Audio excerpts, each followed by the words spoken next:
Good evening, friends. Welcome to the Food for Thought Gyanshala webinar this evening. And I'm grateful that you have spared time for this webinar. You are here. You could have been watching a movie or gone for an evening walk or spend time with your family. But you are here. Thank you very, very much for being with us. Many of you know Biz Bounty well, but for those who are new to the platform, let me introduce what Biz Bounty is all about. Biz Bounty is a community service initiative. It's a unique platform that has consultants, business owners, senior teachers, professors, senior managers, and professionals as its members. It is an online platform and is a Telegram messenger. Members share their challenges in the group and other members come up with possible solutions. This online brainstorming helps generate multiple ideas. Every other member gets to learn something from the exercise. Anyone who's either a business owner, a senior professor, an entrepreneur, a senior manager, or a professional can join the platform and seek the help from the biz community or share his or her solution whenever required. There is no fee at all to join, no subscription at all. The only investment is your time. We at Biz Bounty keep on organizing such talks every Friday. The talk starts at dot 7 and continues till 8 p.m. or beyond, depending upon the questions asked and the availability of the guest speaker. Our theme is connect, share, grow. Now, let me introduce our guest speaker of the day. I would say he is an innovator who has been disrupting the technological space time and again. And to me, he is a disruptive innovator. And now onwards, he will only be known as disruptive innovator as well. Apart from his very generous services to the community and his other activities in the digital space, he was closely associated with our late president, Dr. Kalam, and he was advisor to many universities and PSUs as a PR advisor and have been advising them how to grow, how to reach out to media, how to connect with people. He was one of the earliest adopters of Yahoo Group, and he is one of the earliest adopters of technology as well. He is the uh, chairman and the founder of the Sansad Ratna Awards. Sansad Ratna Awards has no precedence at all anywhere in the world. It's a unique initiative undertaken by him only in India. And now we know one of the countries, maybe Australia, may replicate this, and they are talking to Mr. Srinivasan for this, for him to guide them how to implement it. So we may soon see it in Australia also, but it's a unique initiative in India. That's the wonderful thing. Also, he is the chairman and the managing trustee of Digital Journalist Association of India, wherein they undertake various activities pertaining to the digital space. Not only this, he is the co-founder and the past president of Cyber Society of India. So I would now, I welcome now Mr. Srinivasan, who has been generous enough, gracious enough to join us and share his thoughts and his success story and his initiative with all of us. So, sir, my first question to you is, how did you conceive to set up the Sansad Ratna Award? Because this is such a unique initiative. I'm very curious. What made you set up Sansad Ratna Award? Thank you, Corona ji. Very nice of you that you have started a good initiative for professionals to interact with various other professionals in across the country. It's a very nice initiative, and really I admire you for your enthusiasm. Regarding the Sansad Ratna Award, yeah, this is in 2009, when the Parliament, the 14th Lok Sabha got ended, yeah, our then Speaker, Mr. Somnath Chatterjee, during his last address, valedictory address, he was really concerned and really went to the extent of even shedding tears. And the last speech which he gave it to the 14th Lok Sabha, there he was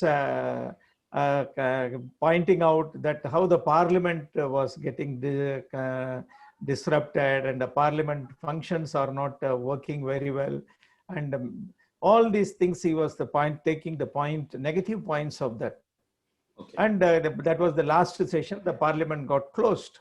Yeah. Then I was also very close with Dr. APJ Abdul Kalam, and he at the time he has completed the term of office as the President of India. I was very close. Even before he became the President, I was knowing him. Yeah. And when we had a discussion on the next day, Dr. Kalam was suggesting, see, the Honorable Speaker was talking about the negative aspect, but there may be some people who might be doing a lot of good work in the Parliament, because it is not that the entire Parliament is bad. Maybe some people who are creating a noise and a disruption, they get highlighted in the media, whereas the good people, they are drowned in the silence and they are not being talked about. Then he asked me whether we can find out whether we can get some data. So I was searching for data, how the people, then ultimately with a great difficulty, I was able to lay my hands on PRS India, a research organization in Delhi. They are doing an excellent job. And I checked up the data and other thing. They had completed the data of 14th Lok Sabha. Then we had, then I shared it with Dr. APJ Abdul Kalam. We took up the top 3 people, even Mr. Karvendan from Tamil Nadu. He was a Congress MP, and he was representing Paini constituency. Then Anandra Vadsul from Maharashtra, and few more others. We found them extraordinarily. They have done an excellent job in the various parameters like debates, questions, and private member bills. Yeah. Then I wanted to get more details. When I talked to Mr. Mr. Karvendan and Mr. Adusal, Anandra Vadusal, Maharashtra, then they expressed surprise whether I am the topper, whether I have done, because they themselves were not aware that how much they have done, because that is because something, everybody goes there and they perform and then they go back. Yeah. And they are silent performers, and they never even knew that they have done an excellent job. Then I took their interview. At that time, I was doing a podcast in 2009 itself. I was doing a telephonic podcast. Now podcasts have become very popular. At that time, I recorded their conversation and published in my podcast interviews. Then in the March 2009 edition of our e-magazine, we are also running on e-magazine for the past 15 years, from 2006 onwards. Although that too on the suggestion of Dr. APJ Abdul Kalam for a positive journalism. So we carried interviews of both Karvendan and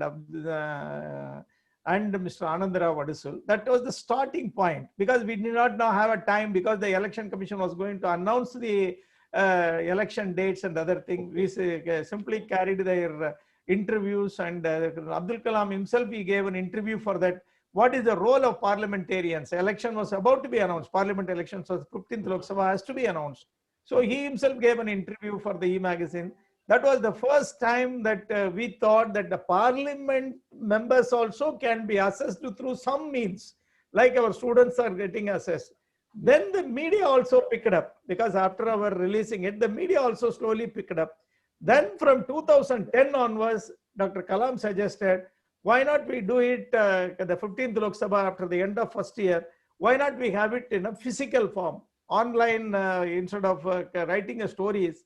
Because we did it in a hurriedly. Now we can invite them, and in the presence of some of the eminent people, we can honor them so that they will also feel elated. In 2010 May, we invited two people, Mr. Ramasubbu from Tirunelveli MP and Mr. Hansraj Ahir. Yeah. He was from Chandrapur, and again from Maharashtra. Maharashtra people are extraordinarily brilliant in the parliament functions. Maharashtra he came, and both of them received the award from the hands of Mr. T.S. Krishnamurthy and Mr. N. Gopalswamy, the former Chief Election Commissioners of India. They were invited as chief guests. And interestingly, Dr. Abdul Kalam himself inaugurated the first edition of our award from Delhi on phone. He at the time we connected with him on phone with the prior time fixing. Then he addressed the audience. He inaugurated the entire thing. That's how the concept of appreciating even our Bhavanesh now is also inside this meeting. He is the co-chairman now, and he was also there in the first meetings and all. It was a very simple meeting in the presence of around 100, less than 100 people in a small school auditorium. And we never, then Times of India carried it to national level because it was a unique one. Then many of the media started picking up, is there a way out to assess the parliament members? Then the journey started like that, and now the 11th edition is going to be held at Delhi in Constitution Club on 20th. We are going to give the awards for around 14 parliamentarians of various people. Then we have improved slowly. We have also improved our way of assessment and inclusion of more areas for awards. Even we are now giving, many of the people may not know that the standing committees, the performance of standing committees are not known to many people because they are not visible outside. So we started giving an awards from 2018 onwards. Then the standing committees, now Agricultural Committee is going to get the award.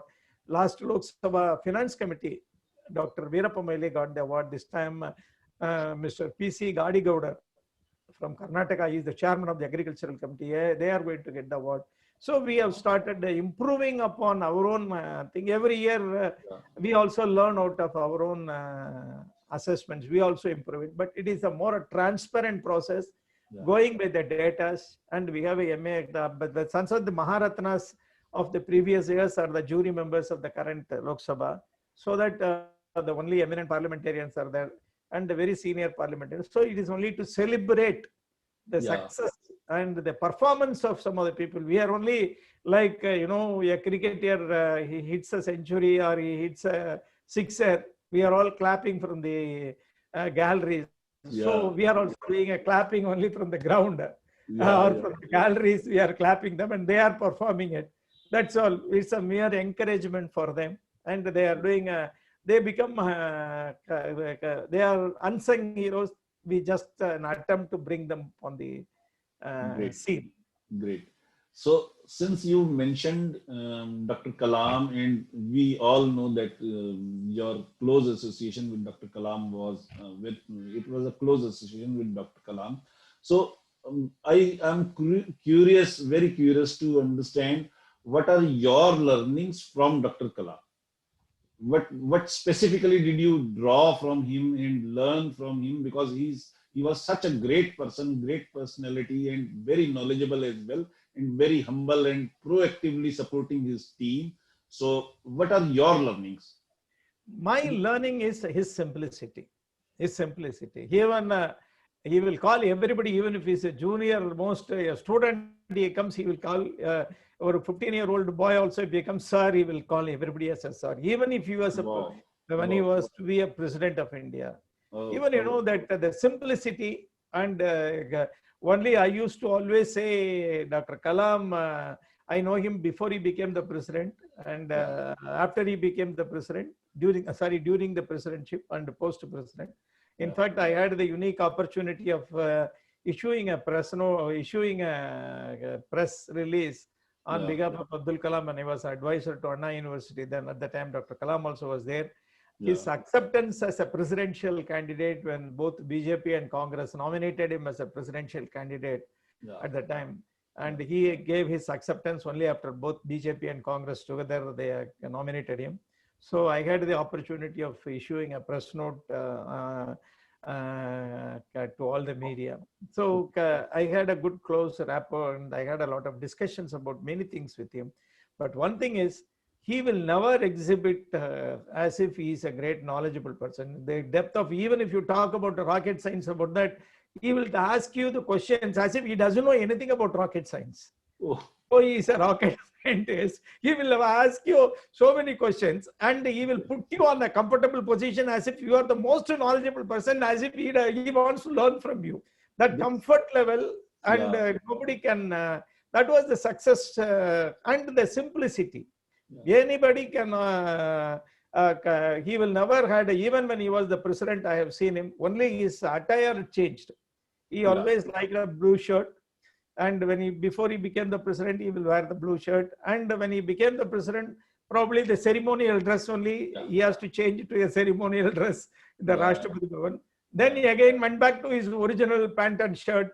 Only that much he got changed. But the real quality is a friendship. Never you can see another Dr. Abdul Kalam in our lifetime for another 30 years or 40 years. We cannot see them. But that's why I used to always tell our youngsters, imbibe the simplicity of the highest achievement when he makes it simply. He used to feel simple. Now what happened, the present tendency among the youngsters, I have seen very pained also. Even with the 1% or 2% achievement, when they make it, suddenly they become as if it is the full achievement. Even I have written an editorial also on that. Why this psychological feeling comes, and why people, even with 3%, 2%, just a small achievement, they immediately magnify it as if that's a final achievement.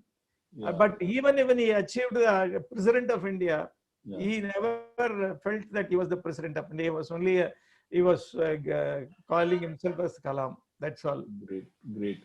So what you said was, you shared a very valid point, saying that he made everybody comfortable, whether irrespective of the level of knowledge of or the status of the other person. So that's a wonderful quality one can have, and we all can learn from this. You have shared a very valid and very important point with us. Thank you very much for this. Now, you had initiated another unique activity of helping students for getting education loans from various PSU banks, public sector banks. So what made you undertake this initiative? When again, it is another initiative. All our initiative you are seeing on my backside on the screen also, all of them were under the inspiration of Dr. Kalam only. ELTF we started in 2010. Okay. See, at that time we started Action 2020. That is when we heard when Kalam had given about a Vision 2020. We started with youngsters and all. We started an Action 2020. That is how to convert the vision into an action. Okay. So in the process, what has happened, a lot of our team members, they helped the rural boys to complete their +2 examinations with a high score. Either to the people, the villages were not scoring high marks. The students started scoring high marks, and they got into the admission of engineering colleges. Suddenly the crisis came. All the boys were from rural and even the scheduled community, and they were not, the parents were even laborers and coolies, and suddenly they wanted lakhs of rupees for education. And these boys started approaching our volunteers what to do. Then we thought that the banks were having some banks are having a scheme for educational loan, not popular. Then we convened a meeting under Prime Point Foundation banner, all the major banks, and then volunteer our team, and then we also had the representatives from the loan seekers, the problems between, you can still go and see in the eltf.in. If you see the first posting itself, only the meeting will be there in 2010. And we had for 3-4 hours, we had invited the media also. Okay. Then everybody got convinced. The media started giving more support, giving a popularity for the educational loan. Then we took up the matter. We took up the matter with the RBI Deputy Governor, Dr. Chakraborty. He was there at the time. I carried an interview with him in our e-magazine, because we had having an e-magazine that's a very powerful tool for us to anything. If you want to do, we can carry a good article, or we can spread the message, carry an interview. Yeah. Then that's how it started. And now more than we are only digital. Nobody will know about my face, or we don't contact anybody. We don't undertake them alone. We only clarify on the loan process. If there is any violation, we also advise them how to take it up, or we also take up with the concerned authorities, RBI or bank chief, or with the government. And even when Arjun Ram Meghwal was the MOS Finance, because he's also one of the Sansad Ratna, Maharatna awardees. He's now presently jury committee chairman. Even he was the MOS Finance. We took up the matter of some of the issues. He also, as a MOS Finance, he made arrangements for me to make a presentation before the senior officials, joint secretaries and all. So some of the problems also the government addressed. So we always use our contact with the MPs also to take up the matters with Parliament and get it. But it is a long drawn process. But it is though it is started 10 years back, more than 30,000 students, we might have given them the inquiries and what to do, and around 5,000 cases at least we don't want to maintain an account, because it should not go into our head. Yeah. It is only as a passion, and we don't want to count. And I am telling only the approximate conservative figures, and we would have taken up large number of students would have got the benefit, and many of them and at least for 5 some people will acknowledge that they have got the response from the banks. Yeah. Again, there is a problem with our youngsters. They may not, even the moment they will get the support from the bank or response from the bank, they will forget about us, and they will not even they will not send a response. At a later time, the bank will send us the response after 1 month that they have completed, they have complied with that, they have helped. But anyway, that's notwithstanding that, it is our job and it is our bounden duty to help the students. Yeah, so you shared one very important point, that one thing led to another.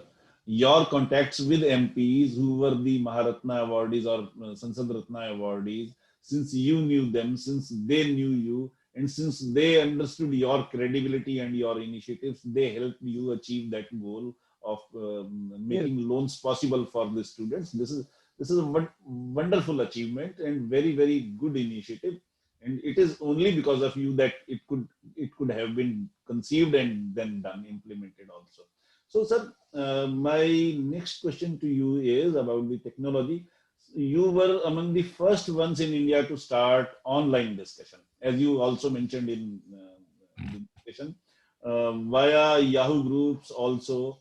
How did it come to your mind, using Yahoo groups and doing online discussions when it was not that popular or that prevalent? See, in fact, India got the commercial VSNL, Videsh Sanchar Nigam Limited, introduced the internet concept, commercial internet concept on 15th August 1995. Yeah. On the day, at that time, I was the secretary for the public sector PR forum. I was in banking. I was working in a bank. So on the first day, VSNL also was one of the members. The first day, first show, we had the internet got launched in the presence of all the public sector top professionals, and in the presence of public sector PR forum at Chennai. Okay. So that was a wonderful experience.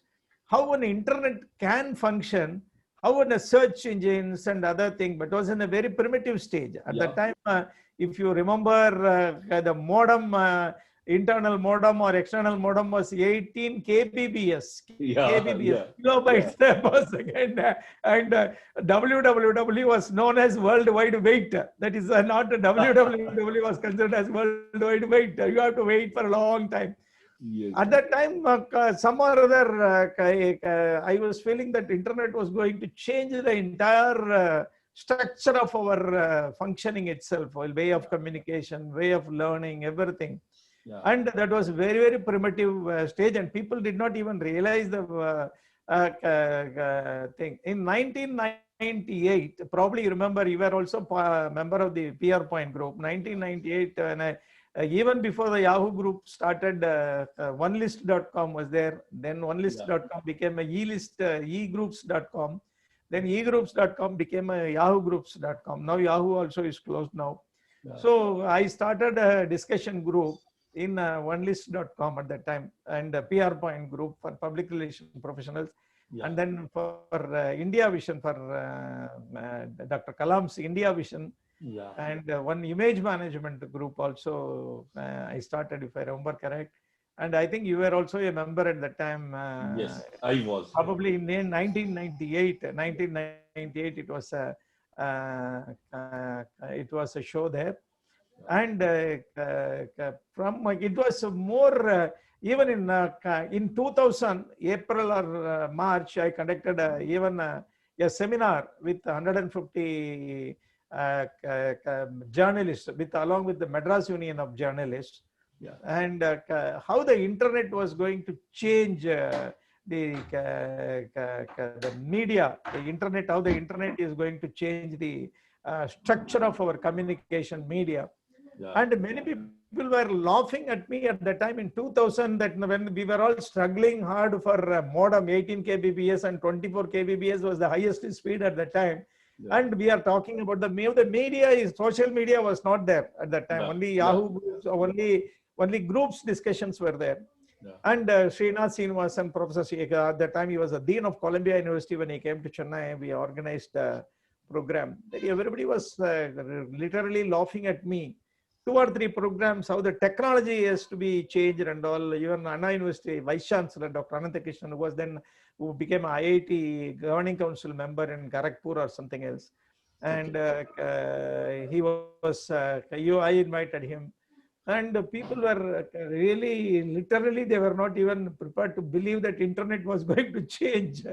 In 2002, I started one e-magazine also, a newsletter, e-newsletter. And with this 8 editions, I brought out a lot of international interviews, yeah, on various subjects through email or through groups. And that again, it was a failure. In 2002, it became a failure because it was not acceptable. Then the present e-magazine presence was started only in 2006 later, because yeah, I waited for people to understand what the internet, because if you are thinking ahead, the people should understand the concept. Without people understanding the concept, if you understand that, nothing is going to happen. The people should understand. Now the social media and other things, it started developing. So even in the Symbiosis, I was in the academic council member, and then I introduced the concept of social media there. The social media itself was not in the part of the university curriculum. Then I asked them to introduce a social media as a curriculum, what the social media was, how the blogs used to be. Slowly now it has taken a different shape. Now we are all run by social media, not by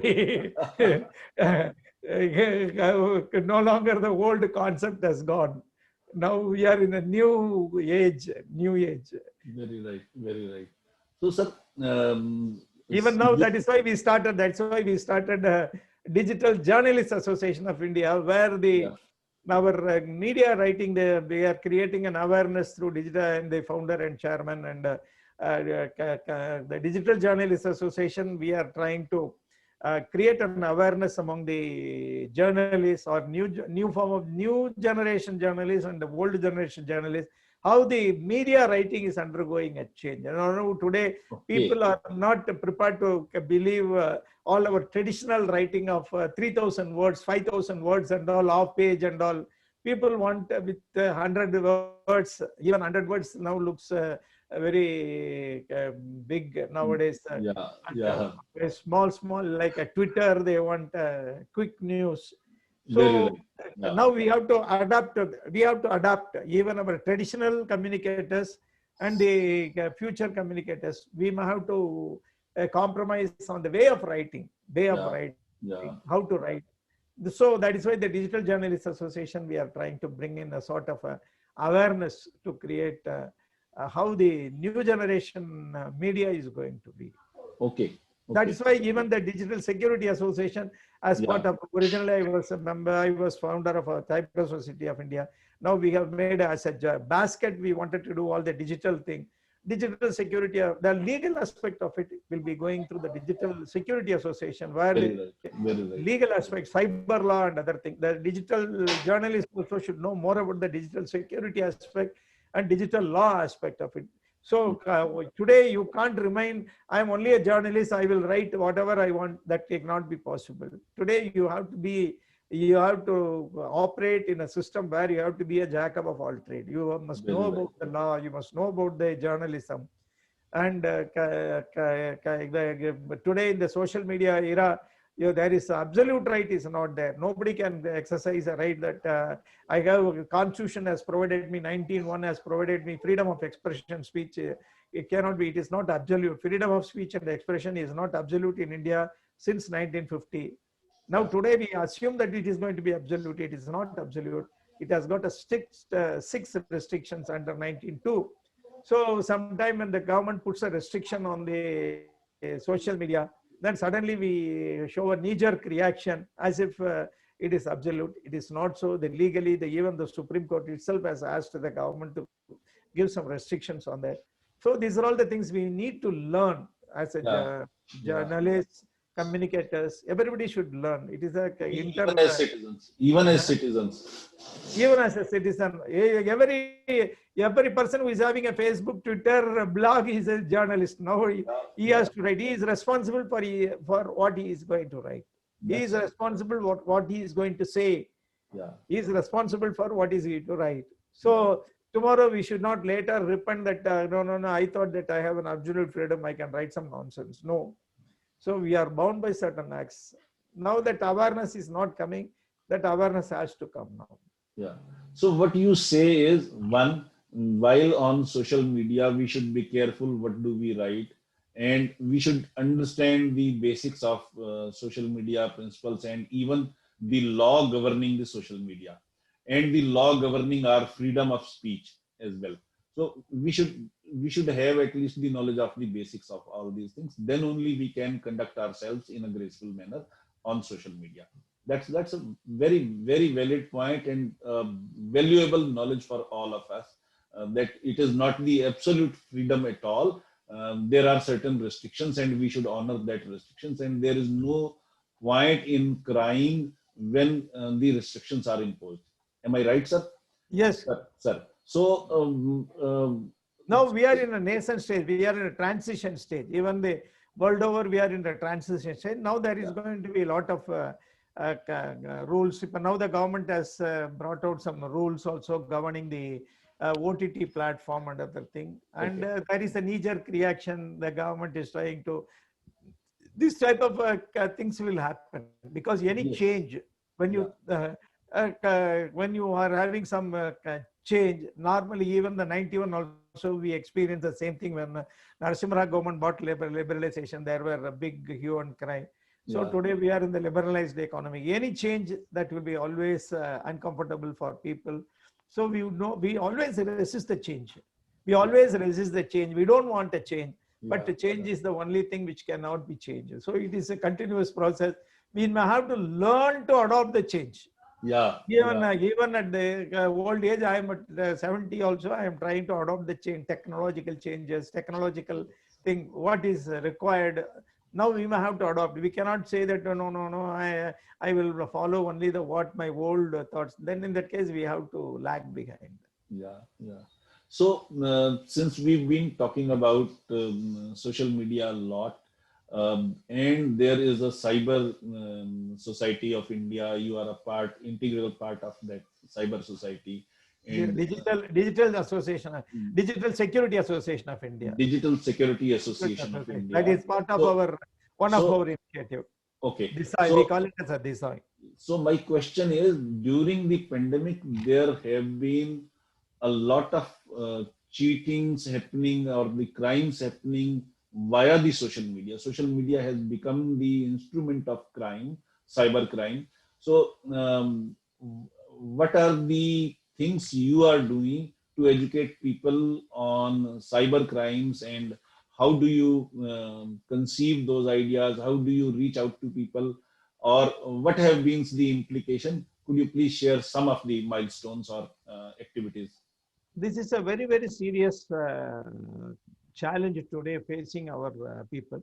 Yeah. The cyber crime, because one is the lack of awareness on our side. That is, we don't know what is a cyber law, and we think that whatever we can write, any nonsense we can write. Then ultimately, when the law holds you, then immediately we immediately say it is my freedom of expression, freedom of thing. That will not be heard. Then the unnecessary, you will be getting into the harassment only. When you go to the court, you will be going there for 10 years. You will be all your life. Better always, we don't get caught into the cyber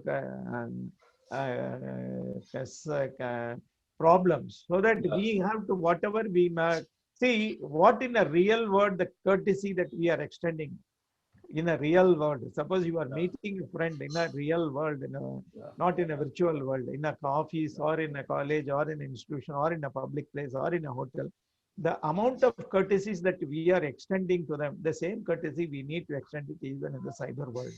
Yeah. Because the person is not known to us, the person address, he cannot identify us. Now the tendency is that make some nonsense.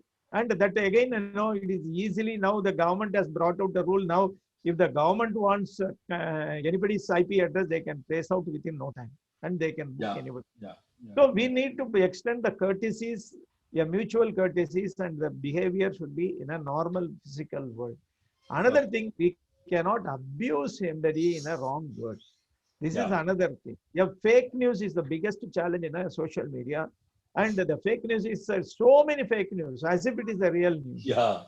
So many fake news. Even now I am seeing, even before the political parties release their, in Tamil Nadu elections are announced. Now, even before the political parties announce the candidates list or the constituencies which their alliances which they have adopted, a new list is going in the world, in the WhatsApp. And fake, all these things are wrong. Nothing is... and I know it creates a confusion in the minds of the various people. And people, I don't know whether they do it for fun, whether they do it for seriously. And these are all the things. If a person gets affected, if he gives a complaint, then it becomes a serious problem. And now, earlier it was not done. Now the government has brought in a rule. Whomsoever is initiating a fake news, all the social media, if the government wants it, they have to give. Suppose if I initiate a fake news, I start a fake news now. And the fake news go to 1 million people. After 1 million people, when some government immediately says, what is this, some wrong news is going, they can ask a Facebook or a Twitter, how the fake news, who generated the first fake news. Immediately the Facebook or Twitter or any social media, they have to trace and they have to give my name to the government. Here this is Srinivasan has initiated the fake news. That's all. Okay. Now rules have been framed and implemented, and now it is the duty of the Facebook and Twitter to give the information. If you are not able to give, they will also be put in charge. Great. They will also be held responsible. Because then if they want to escape, otherwise in a platform, if they want to escape, suppose say for an example, one of your friend is committing a crime, you are also there. If your job is to tell who has committed a crime, then you will escape. If you don't, if you are aware and if you are not telling, then you will also be co-accused. So that type of a thing, it is coming up now. And definitely, still more restrictions may come based on the thing. Now we can't take the social media for granted nowadays. We have to behave in a very responsible manner in the social media, and we should not spread the fake news. This is a big challenge for the government as well as for the people also, not for the government only, people also. People also start believing the fake news. Yeah, that's right. Yeah. So what you have said is government has come up with various regulations and they can trace a person who has who has started the fake news, and he or she can be caught, and then he or she will have to serve the sentence also.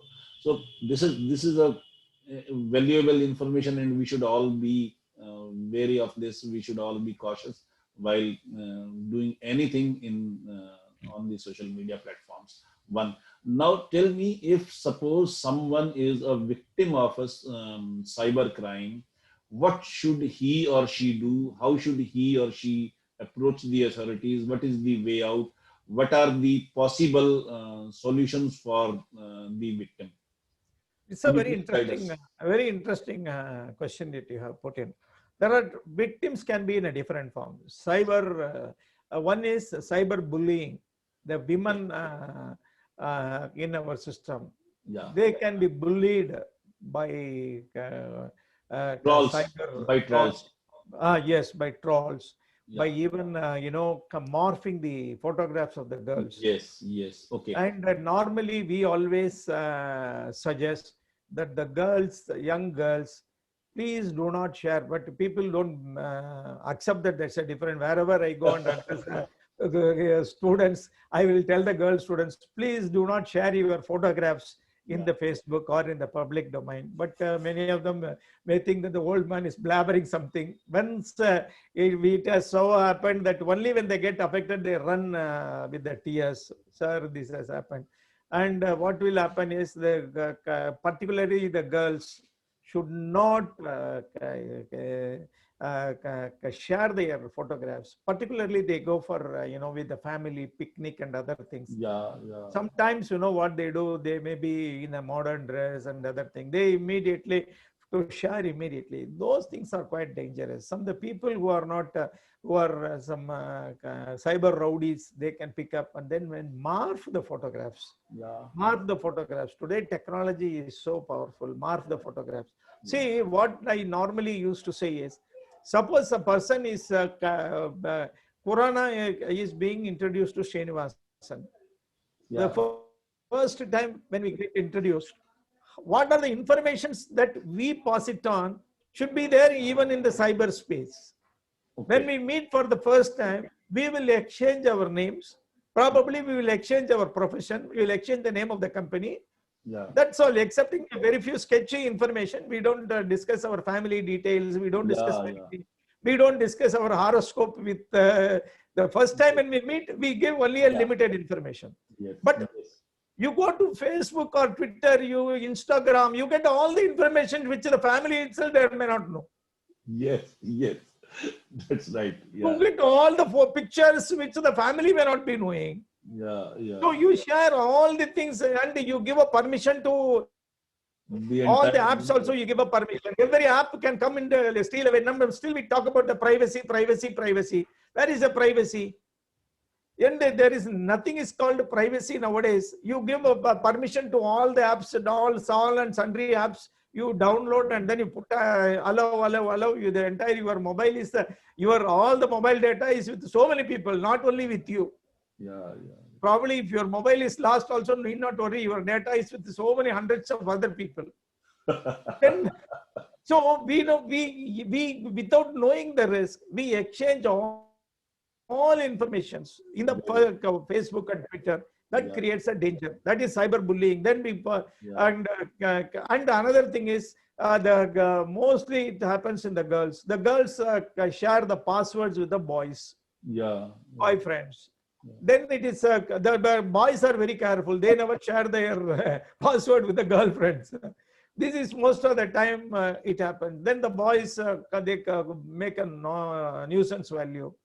Then when they go to the police and then their parents will come and fall at the feet of the police inspector. They beg, and then the unnecessary embarrassment for all the family members, good families. So another is this is cyberbullying, and another is about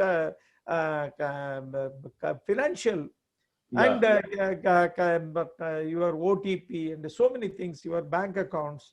So you have to be careful. You cannot disclose your OTP with others, your password, internet banking, and app, that is mobile banking. Everything should be pakka. And these are all the areas where this highly financially prone.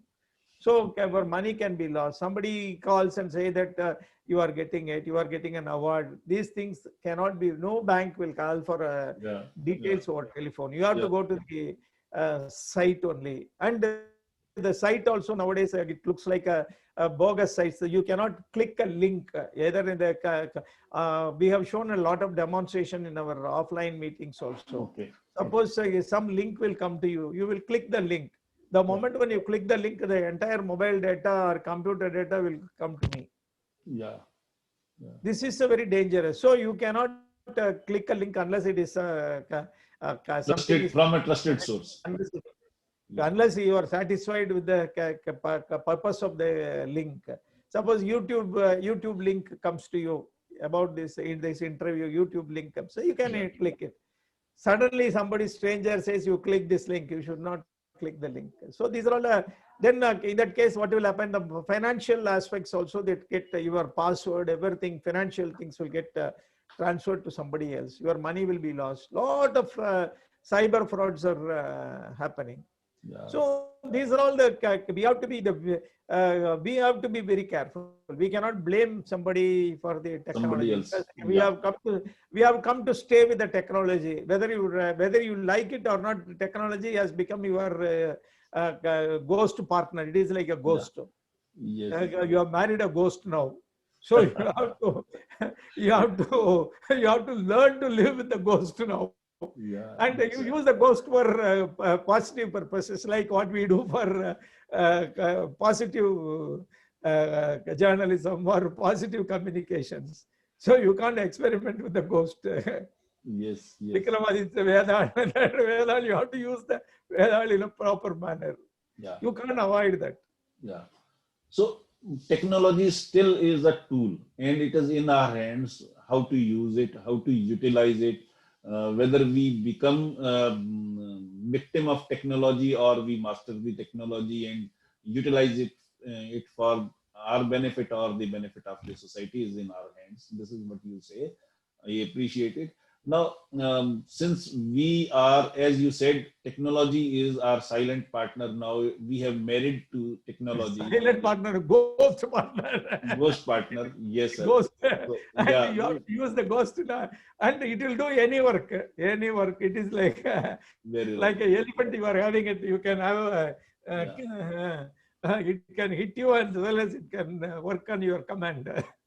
So what you say, basically, if I rephrase it, it means earlier technology used to be a supplementary support kind of a function within the organizations and in our lives. Today, there are companies and there are organizations who stand on technology, and other functions have become the secondary functions.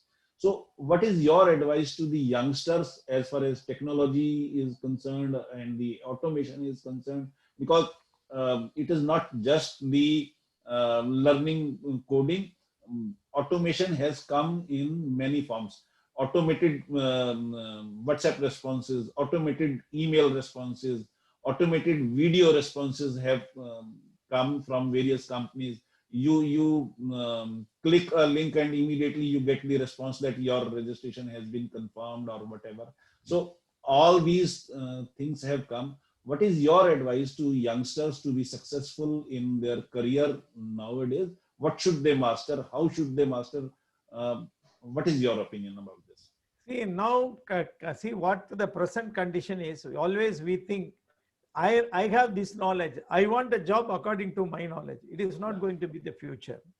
The future is going to be, you have to acquire the knowledge what what the system wants it. It is not in your Yes. hands. Yes. You have to run after the entire developments, because you may be even communication. Yeah. You are a communicator, I am a communicator. Yeah. See, we have been running communication consultancies even 20 years back, Yeah. 25 years back. The way of communication was different 2 decades ago from the day of communication now. Yeah. Today, the whole thing has undergone a change. Yeah. Just because I know this particular knowledge, I want a job according to the knowledge that I possess is no longer is Yes. going to be valid. So Yes. that is where the people fail. And Yeah. there is going to be, we always talk about unemployment. Yeah. And there are a lot of people who are not having an employment opportunity. We say that we don't have an employment, but we don't talk about unemployable. Yes. You are not employable. Yes. See, you come out of the colleges, you come out of engineering, you come out of medical, you come out of various professional colleges. In what way you are becoming employable? Are you possessing the knowledge that the country needs, or the nation needs, or the system needs it? Yeah. So we don't equip ourselves. No, I know only this, I need a job. That is not possible. Yes. Say, for an example, originally, some 40 years back, you had a Remington typewriter. Yeah. Yeah. I know only typewriter. Okay, in those times, the typewriter was the in thing. Even I was using the typewriter. Yeah. Today, there used to be a typist. Back Yeah. in American office, there used to be a typist who will type. Now, today, the concept typist is not there. Very right. Yeah. Every now and then, even a CEO becomes a typist himself. He types his own letters. Very right. Very right. Yeah. So now the concepts have undergone a change, because I have passed higher examination in the typing. I am passed this one, that one. What matters now? You are not changing it to your timing, because that is where the problem comes. Now today, many of the people are suffering because we don't synchronize our knowledge and skills to the needs that is going to now. Artificial intelligence has come. That's And right. so many things have undergone a changes now today. Yeah. And the automation, as you rightly said, the automations are there.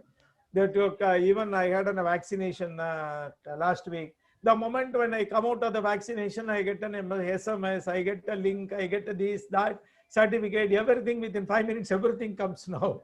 Yeah. Very right. You need not go and wait for a big queue for getting all this information. Now today, crores of people are being vaccinated. Everybody gets the SMS. How they are getting it? Very right. So your skill and your skills are totally different. What the country needs is totally different. What the knowledge the country needs is totally different. So we need to reorient ourselves as per the requirement of the society and the current trends, and we need to update ourselves. And luckily, organizations like PR Point Foundation and people like you are spreading this knowledge among the general public. So thank you very, very much. And now I would request, if anybody from the audience has a question for Shri Srinivasan ji, kindly unmute yourself and ask the question if you have a question.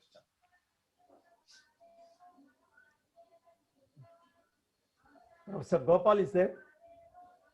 Oh, yes. Also, I would like to welcome Mr. Vijayan, who joined us late, but he was kind enough to join us.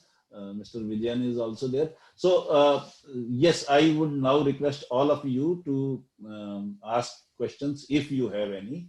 Mr. Gopal wanted to ask a question. Kindly go ahead, sir. Yes, thank you very much. So many times I've been thinking that the digital journalism is more likely to get a lot of information that doesn't get published, but Yeah. it will be with the editors and editorial team. What would be the utility of that kind of an information in the digital journalism mode? Can you off a bit? I could not hear. Can you Sorry, repeat? I will do that. Sir, as the regular journalism has the limited access to getting information to support its news item. Whereas the digital journalism gets plenty of information to support a small news item. Lot of the information gathered to support a news item will be remaining with the editorial office. What will be the utility of that information?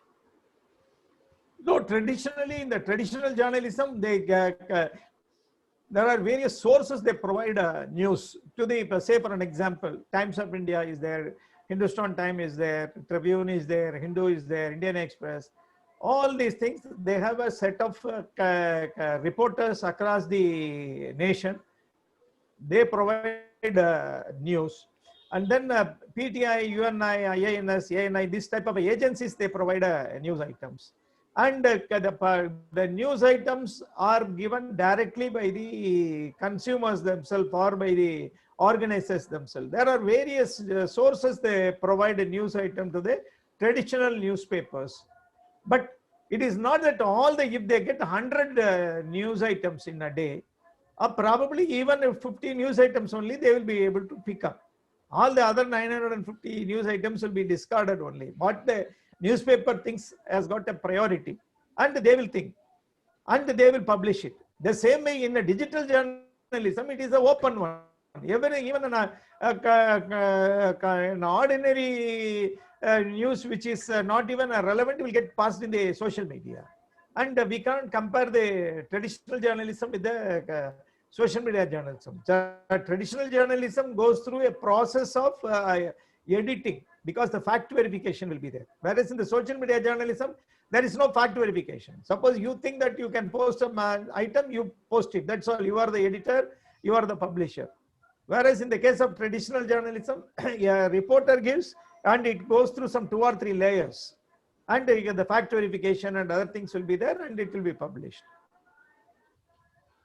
Thank you, sir. Can I have a supplementary on this?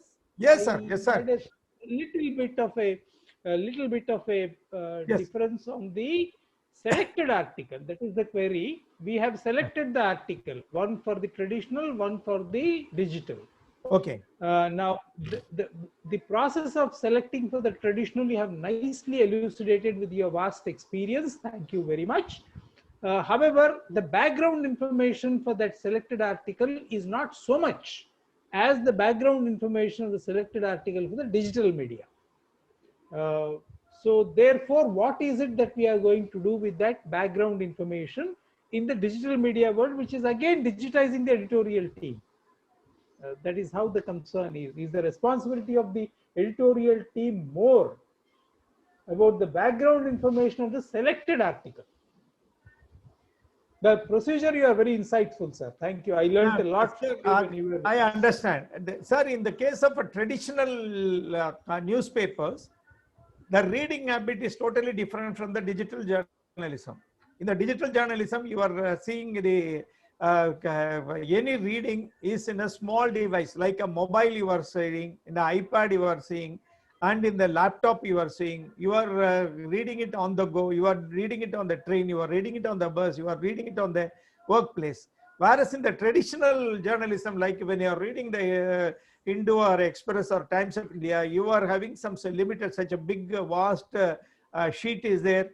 Even 5,000 words you are prepared to read. A half page you will find a big 8-column news you are prepared to. Whereas that 8-column news, when it is published in a digital, you will not be able to do that. Whereas in the case of traditional, the background informations cannot be given as a, again it adds the length only. Because wherever it is only the relevant portion, it may not be probably in the academic line. Say for an example, when you are preparing a report, you are preparing a report for every angle, you are preparing one chapter. Whereas in the case of a journalism, it may not be possible. Suppose they will focus only on the topic on which they are choosing it within a limited words. Even you can't write it for 15,000 words or 20,000 words because people will not read it. Nowadays, the reading habit is also coming down. Whereas in the case of digital journalism, you can give a link. You can give a link. Say for an example, for 5 state elections, you are writing an article on 5 state election, and the election commission has announced the elections for 5 states. You write it one line. but you give a link for Election Commission's statement that you can give it. Suppose if a reader wants to go to that link, he can read the full report of Press Information Bureau on the Election Commissioner's statement. So where you can reduce the number of words and the number of the sentences by giving hyperlinks to the various references. So that is possible in a digital mode. And the digital mode, you must be careful that the reading habit is totally different. One is in the print medium, you are reading from left to right, whereas in the digital media, you are reading it from the top to bottom. So this is small devices like mobile phone and other things, you will be finding it difficult. So that is why we always insist that the number of words should be as much as possible less. So can I ask a question, sir? Yes, yes. Please, Priyaji. Yes, sir. Good evening. Thank you so much for this opportunity. As ever, hearing Srinivasan sir was a pleasure, and his flow of thoughts were really very intuitive. So my question is, as you rightly pointed out, that employability is becoming a question these days. At the same time, there is a lot of frustration with, amongst the youngsters when it comes to accepting, negative results, or accepting, if I may say, failures. Why is it their level of mental strength has come down so much? At the same time, the employability is also coming down. Is there something which has to be fixed in the younger generation, sir? It's a very fantastic question. And what has happened is today's younger generation, they are not exposed to the challenges. Probably what has happened, if you ask the people beyond 50 and all, and age of 50 and all, they would, the younger age, they would have gone through lot of challenges. Poverty must be one of the challenges, or the commutation to the schools and colleges would be one of the challenges. They would have had even instead of a 3-time meal, or they would have had only 2-time meal, and then they would have managed. So much of environment was not, was clean at that time. Now the environment is polluted. The transport facilities were less. And so many challenges at that time. Even phones were not there. Even when I used to be a small boy in the school going and college going, the phone was not only, we used to write only the postal letters, inland letters and postcards. Now today, the systems are undergoing a change. Today, youngsters, what has happened, they are not accustomed to the challenges. And the parents are also to be blamed.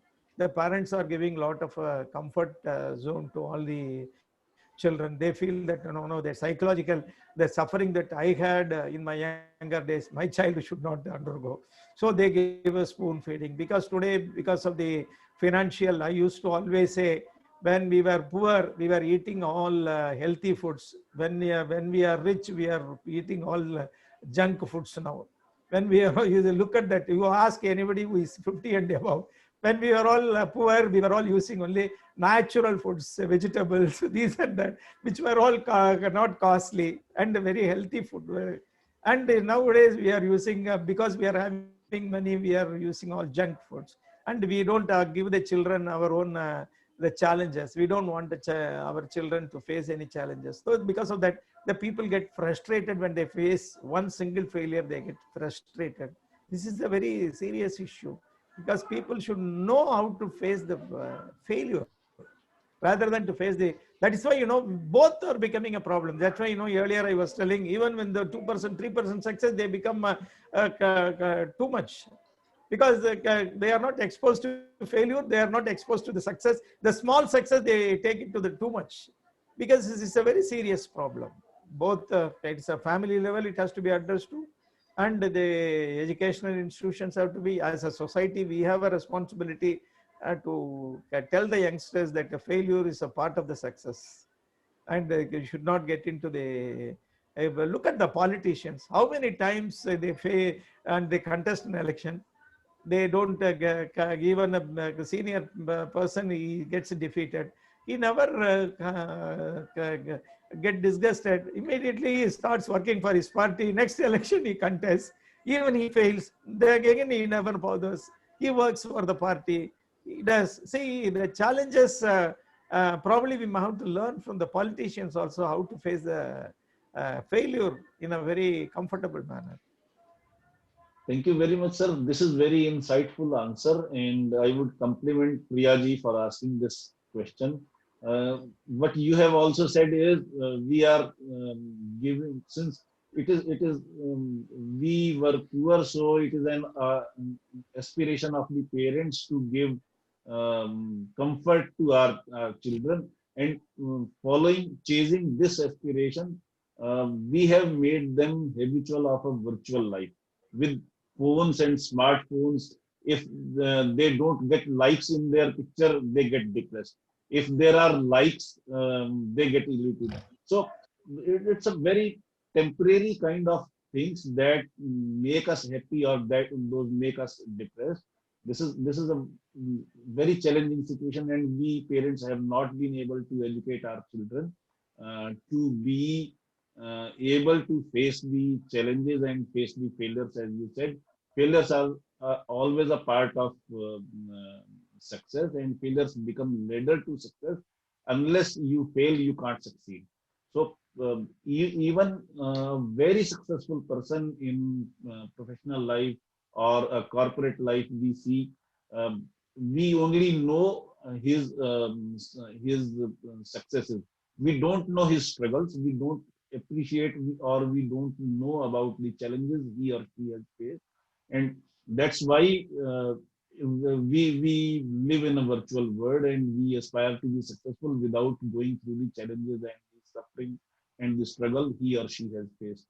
So yes, that's right. You are very right in pointing out that we should educate our children, and even the schools and colleges should have something incorporated in their syllabus to educate the children, to make them comfortable with failures. And a failure is not to be criticized, but if we learn from the failure and we move on, we become stronger. That's what you said. Thank you very, very much. And I request the audience, if you have any other question, please shoot your question.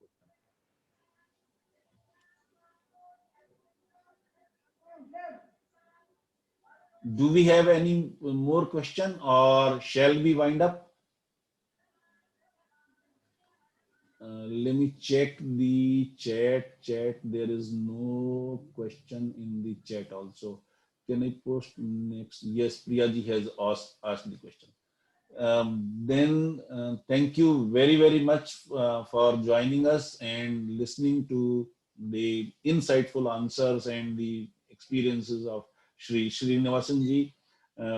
I thank you all for joining us, and I thank Srinivasan sir for being with us and being so patient with all the questions and sharing your experiences, wonderful experiences. We've learned a lot from you today, and we hope whosoever watches this video even after the session will get benefited. Thank you very much, sir. Thanks a lot. Good night. Thank you very much, Khurana ji, for the wonderful opportunity to share my views with you. Thank you very much. I wish you all the best, and you and your team all the best. Thank you very much. Thanks.